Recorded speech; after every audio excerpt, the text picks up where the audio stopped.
పొద్దున్న రొయ్యలు తెచ్చా. ఇక చూడండి, ఈ వనామి అనమాట. రొయ్యలు చాలా బాగుంటాయి. అలాగే ఫిష్ కూడా తీసుకొచ్చాం అనమాట.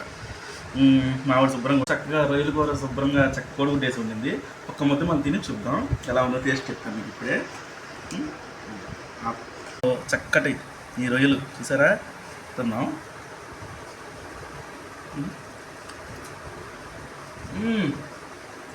సూపర్గా ఉంది కలండి.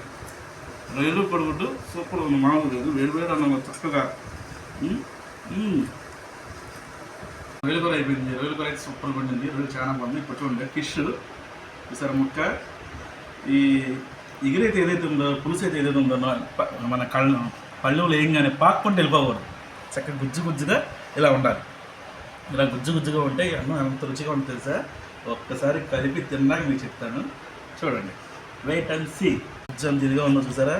మీరు చూడండి, ఈ గుజ్జులో చక్కగా మొక్క మనం ఇలా లాగి చక్కగా ముళ్ళు రెండు ముళ్ళు ఉంటాయి, అది తీసేసి చక్కగా చూడండి ఎంత ఇదిగా ఉందో చూసారా, ఎంత బాగుందో.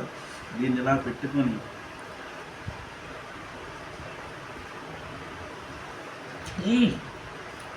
చాలా బాగుంది కూర, సూపర్గా ఉంది. ఇలా గుజ్జు గుజ్జుగా ఉండే నాకు చాలా ఇష్టం అనమాట. బాగుంది. సూపర్. Bye bye.